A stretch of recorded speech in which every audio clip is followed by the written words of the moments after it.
darkness, a suffocating, endless void.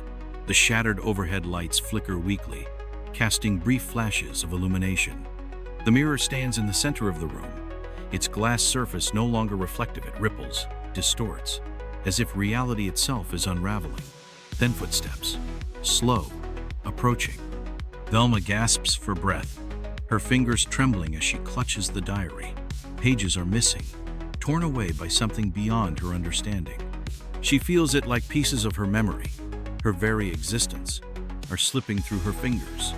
Fred pulls her up, his grip firm but urgent. "We need to go. Now." Shaggy shakes his head violently, his eyes darting between the others. "Go where, man? We're trapped."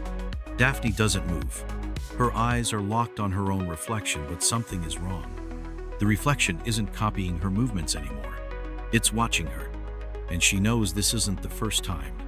A sickening realization slithers through her mind. They've been here before. Not once, not twice, countless times. Scooby whimpers, his tail pressed against his belly. His ears flick toward the mirror, his eyes wide, ready to go.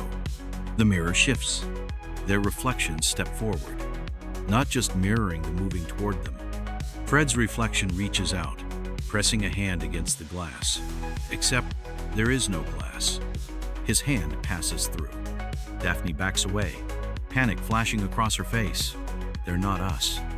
Then one of the reflections speaks. The voice is Fred's, but it doesn't come from him. "We don't need all of you." The mirror shatters. A deafening explosion of glass. A rush of cold air screams through the room. Everything collapses. They are somewhere else. The walls, the lights, the mirror all gone. They are standing outside. The town stretches around them, empty, quiet. The air is too still. No wind, no sound. Shaggy blinks, his breathing uneven. "Wait, what just happened?" Velma grips the diary, but it's blank. The words, the entries, all erased. Fred scans their surroundings, his body tense, his mind working rapidly. We're back. But something feels wrong. Daphne turns slowly, eyes scanning the buildings, the streets, the sky. It looks the same, exactly the same. And yet, something is missing. Something is different. Her stomach knots. "We never left, did we?" Fred doesn't answer. He turns, walking toward the mystery machine still parked where they left it. The headlights flicker to life as he turns the key in the ignition. "Get in," he orders. No hesitation. One by one, they pile into the van. The doors slam shut. Fred presses his foot to the gas. The van lurches forward, tires crunching over the pavement. Daphne watches the town shrink in the rearview mirror, her breath shallow. She can't shake the feeling that something is watching them. Scooby suddenly lifts his head, ears twitching. His fur bristles. At the edge of town a figure stands, still, silent, watching. A reflection, not quite them, but almost. Scooby whimpers, curling into himself. "Raggy?" Shaggy groans, rubbing his face. "Not now, buddy. Let's just go home." The van disappears down the road, swallowed by the mist. The town remains, waiting, because they always come back. And next time, they won't remember. Imagine receiving a package with no return address, no labels, no sender, just an old, worn-out VHS tape. No title, no markings, just a small yellowed note taped to the side. Never reveal what is on this tape. What would you do? Would you throw it away? Ignore the warning? Or would you press play? That's exactly what Fred did. The night was quiet. A thin mist curled through the streets outside, and Fred's house was wrapped in its usual calm. Daphne, Velma, Shaggy, and Scooby had come over for a peaceful evening. Or at least, that was the plan. Fred turned the tape over in his hands, frowning. There was something odd about it. The texture of the plastic, the weight, it didn't feel right. He couldn't explain it, but holding it felt like holding something that shouldn't exist. He slid the tape into the VCR. Click. The VCR swallows the tape. A loud burst of static fills the screen. Then, an image. A dark alley. A desolate street. And then, voices. Familiar voices. And that's when it all began. The screen flickered, revealing something impossible. It was them. Fred, Daphne, Velma, Shaggy, Scooby. They were solving a mystery. Same voices, same mannerisms, but none of them recognized the episode. Wait a second, Velma muttered, pushing her glasses up her nose. I've never seen this before. The lighting was off. The colors were too deep, too saturated. The shadows stretched too far. Their faces looked different. Not completely, but enough. And then, the realization hit. In the episode, the Mystery Inc. gang was investigating a disappearance, but not just any disappearance. It was their own. The tape showed them searching for clues about themselves. The scene cut to newspaper clippings. Teen detectives vanish without a trace. Daphne covered her mouth, eyes wide. "This doesn't make sense," she whispered. Static flickers. The footage distorts. For a split second, the screen freezes. A black and white frame appears grainy, washed out. Not an animation, a real photograph. It's them, but their faces are blurred. Except for one, Shaggy. His eyes are nothing but dark, hollow voids. "Turn it off, man!" Shaggy shouted, his voice cracking with panic. Fred pressed stop. Nothing happened. The tape kept playing. The static grew louder. The screen flickered. Scooby began to growl. First softly, then louder. The static cut out. The screen turned black. The room fell into absolute silence. Then, a whisper. A single frame flashed a shadow, standing in the distance, watching. And then, everything went dark. The television shut off. No one moved. No one spoke. Scooby didn't stop growling. Daphne turned to look at him, then at the screen. And that's when she saw it. Even with the television off, the shadow was still there. The tape never should have existed. Fred, Daphne, Velma, Shaggy, and Scooby sat frozen in the dim glow of the living room. The television was off, yet the reflection remained a dark, unmoving figure, standing where no one stood. Scooby whimpered, ears pressed flat against his head. His eyes were locked onto the screen as if watching something the others couldn't see. "Fred, what the hell was that?" Daphne's voice was hushed but sharp. Fred shook his head. He didn't have an answer. None of them did.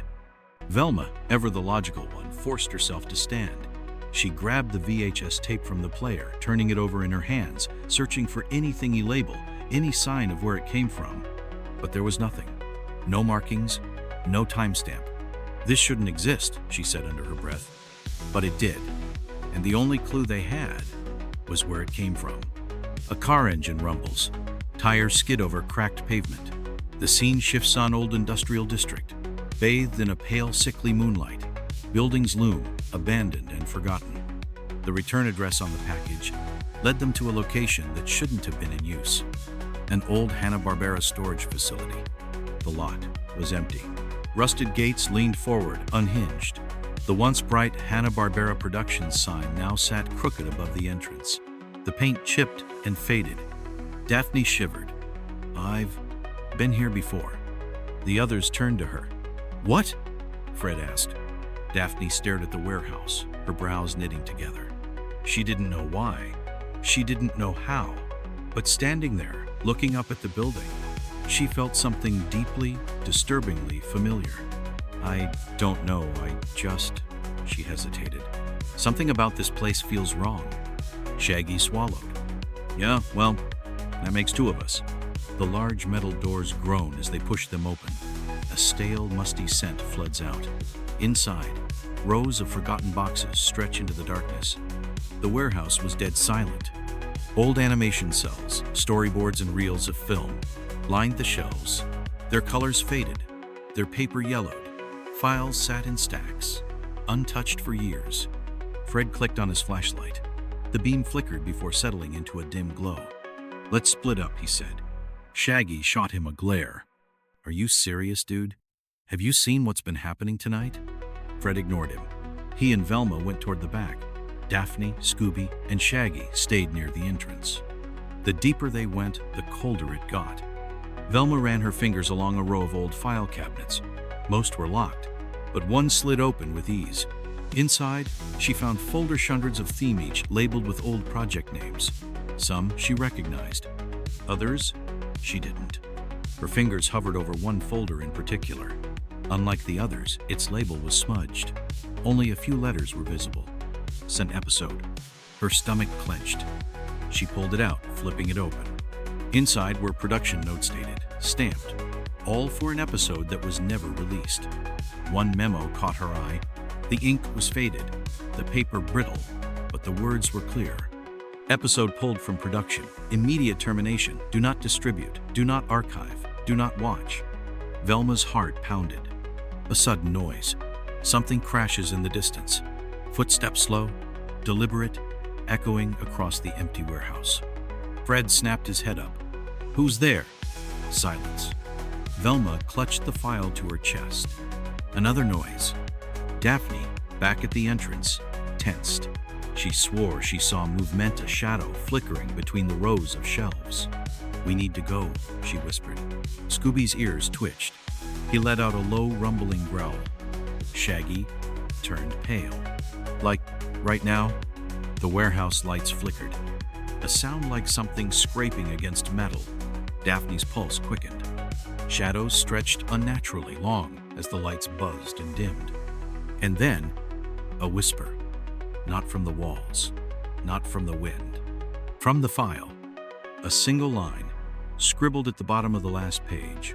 A warning, hastily written. If you've found this, it's already watching you. Static. The screen flickers. The narrator's voice drops to a hushed whisper.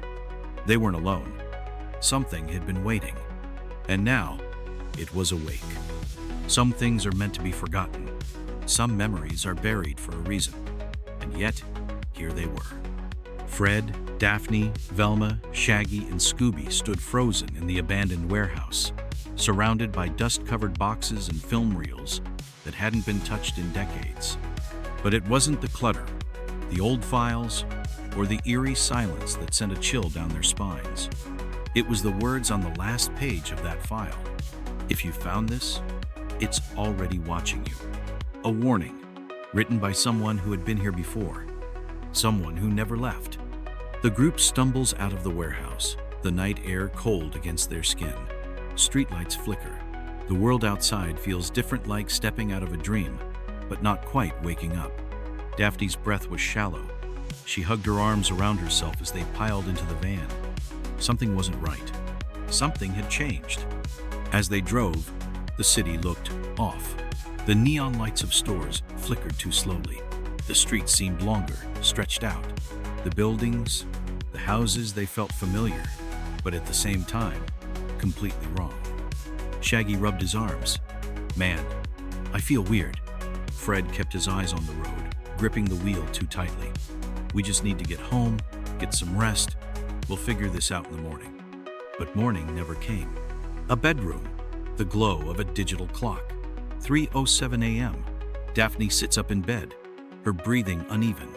Her hands are shaking, but she doesn't know why. A dream, a memory, a vision. It was all tangled together. In her mind, she saw the warehouse, but not how they had left it. No, this was before. The lights were brighter. The shelves were full. Voices echoed through the hallways, animators, writers, producers, all moving like ghosts through a time she didn't belong in.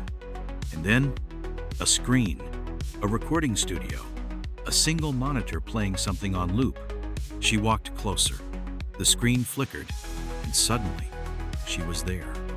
Not watching. Inside, the Mystery Inc. gang stood in a dark alleyway, their expressions frozen, eyes lifeless. And there, behind them, in the deepest part of the shadows, it moved. The moment she saw it, it saw her. A sickening feeling washed over her, like her own mind had been breached, like something was reaching into her thoughts, pulling them apart, rearranging them. She gasped, lurching forward. Daphne wakes up with a start, her chest rising and falling rapidly. The room is pitch black, except, no, it's not. She didn't turn it on. A single word appeared in the static. Remember. And then, Velma's apartment. The sound of a typewriter clicking away in the dead of night. Velma sits at her desk, surrounded by papers, her glasses slightly crooked. She hasn't slept. She had spent hours going through the file they stole from the warehouse. Everything about the lost episode was wrong. The dates didn't match. The scripts referenced characters that didn't exist. The recording logs showed missing time. And at the bottom of the last page below the warning there was something else. A list of names. Names she recognized. Producers, writers, animators, people who had worked at Hanna-Barbera in the 60s and 70s. Except, none of them existed. Not in any official records, not in any archives, not even in obituaries. They were gone, as if they had never been real. Her hands trembled as she flipped to the final document in the file. It was a memo, sent from an unnamed executive to the Hanna-Barbera headquarters. It read, "We should have never created it. It was never meant to be animated, never meant to be seen. We are shutting it down. All records must be erased. All materials must be destroyed. And above all," Velma's stomach dropped as she read the last line, "do not let them remember." Meanwhile, in Shaggy's apartment, the room is dark.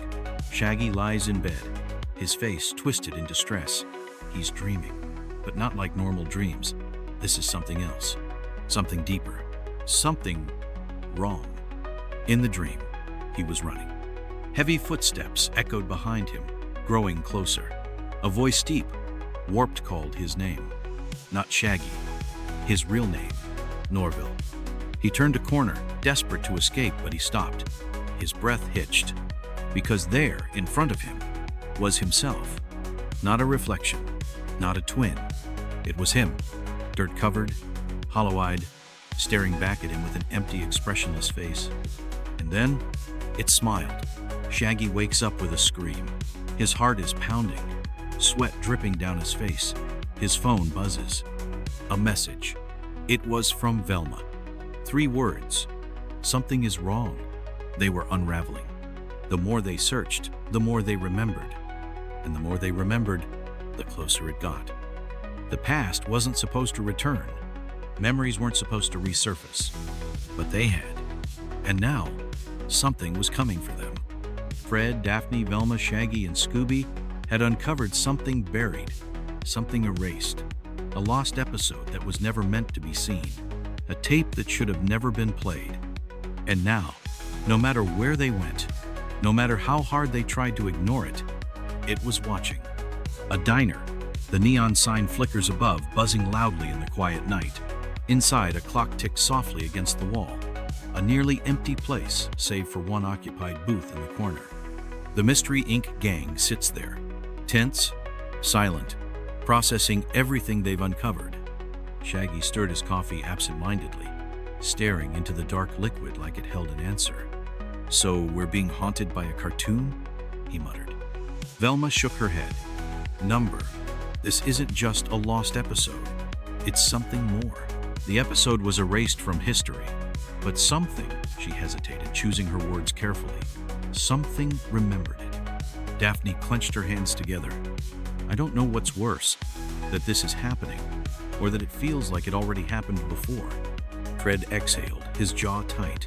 He had been quiet for most of the conversation, listening, processing. But now, he finally spoke. "The file. The names that weren't in any records.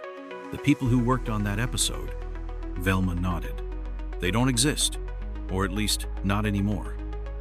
Scooby let out a low whimper. His ears twitched, eyes darting toward the entrance of the diner. The door had just opened. A man stepped inside. Tall, thin, dressed in an old, weathered coat.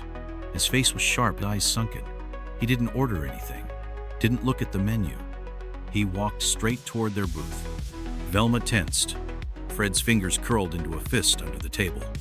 The man stopped just short of them, placing his hands on the edge of the table. His fingers were long, bony, and when he spoke, his voice was hoarse, as if it hadn't been used in years. "You shouldn't have watched it. The diner feels colder. The lights seem dimmer. The world outside the window stretches too far, as if the street has grown longer." Daphne's throat tightened. "Who are you?" The man didn't answer. Instead, he slid something onto the table. A Polaroid photograph. The gang hesitated before looking, and when they did, a chill ran down their spines. The photo was old, faded, black and white. It showed them, standing in front of the Hanna-Barbera warehouse. But not recently. The clothes were different. The setting was different, like it was taken decades ago. Shaggy swallowed hard. That's not possible. The man finally spoke again. It's not just a lost episode. He looked directly at Velma. It's a record, and every time someone watches it, his voice dropped lower. It starts again. A gust of wind shakes the diner windows. The jukebox in the corner crackles with static. The man straightens up, his gaze unreadable. Destroy the tape. His voice was firm, not a warning, a command. Don't watch it again. Don't search for answers. Just get rid of it before it's too late. Fred frowned. Why? What happens if we don't? The man held his gaze. Then, slowly, he leaned in closer, his breath cold against the air. Then you'll become part of it. The lights flickered. The door swung open behind him. A gust of air swept through the diner. And just like that, he was gone. Silence. The gang sits frozen. No one speaks. No one breathes. The photograph remains on the table, proof that they didn't imagine it. Velma picked it up, flipping it over. There was writing on the back, a single word, written in shaky, uneven handwriting. Run. Shaggy let out a nervous laugh, but there was no humor in it. I think we should listen to the creepy guy, man. Daphne exhaled, rubbing her temples. We have to find the tape. Fred nodded. If we destroy it, maybe this stops. Velma wasn't convinced. Something didn't feel right. Destroying it felt too simple, too easy. Because if this was a cycle, if it had happened before, then why was the tape still here? She didn't say it out loud. Not yet. Instead, she just said, "Let's go." They thought they had a choice. They thought destroying the tape would set them free. But the truth was far worse. Because the lost episode wasn't just a mystery. It was a trap, and it had already been set. Some things can't be undone. Some doors, once opened, never close again. Fred, Daphne, Velma, Shaggy, and Scooby had come searching for answers. But the truth was never meant to be found. Because the moment they watched the tape, they became part of it. And now there was no escaping. Shaggy clutched Scooby's fur, his entire body trembling. "We gotta go, man. We gotta go." But Fred didn't move. Neither did Velma. Neither did Daphne. They were locked in place, their minds struggling to comprehend what they were seeing. Because this wasn't a person. It wasn't anything. It was an absence, a void where something shouldn't be. It flickered, its shape shifting, distorted, incomplete, like something being erased and rewritten at the same time. And then, it took a step forward. The lights flickered violently. A deafening static roared through the warehouse, the sound drilling into their skulls. The television turned on by itself. And on the screen, the episode, the same footage, their own faces, staring back at them. But this time, they weren't animated. They were real. No, this isn't real. This isn't real. But then, the screen changed. Their reflections were no longer just playing back. They were moving on their own. Their on-screen versions turned, looked toward the camera, and then they spoke. "You have to run." Velma's blood turned to ice. The television glitched. The image shattered into pixels, distorting into something incomprehensible. And then, the thing moved. Not like a person. Not like anything natural. It jerked forward in unnatural motions, like a puppet with its strings being pulled. Its form flickered, stretching, warping, shifting between the screen and reality, between the past and the present, between something real and something that never existed. Daphne screamed. Fred grabbed her wrist, pulling her back. "Go now!" They ran, feet slamming against the concrete, breath sharp, ragged. The exit was in sight, a sliver of moonlight through the open warehouse doors. But behind them, the thing wasn't following. It didn't have to. Because the world itself was changing. The shelves were disappearing. The walls, the ceiling, the entire warehouse was fading, being erased. Reality was being rewritten, and they were being rewritten with it. Shaggy stumbled, nearly falling. Scooby yanked him forward with his teeth. Velma was the first to reach the door. She turned back, her heart pounding. Fred and Daphne were close behind. And Shaggy wasn't. He wasn't there. She blinked, checked again. Nothing. Daphne turned, her face pale. Where's Shaggy? The warehouse shook. The static was unbearable now, like something tearing at the fabric of the world itself. And in the flickering light, they saw him, standing in front of the television, frozen, watching himself. Velma's voice cracked. She reached forward, screaming, "Shaggy, run!" But he didn't. He was staring at his reflection, and his reflection was staring back. And then, it smiled. Not his smile. Something else. Something inside him. And as the static swallowed the screen, so did he. They never should have found the tape. They never should have watched it. Because the tape wasn't cursed. It was a doorway. A loop.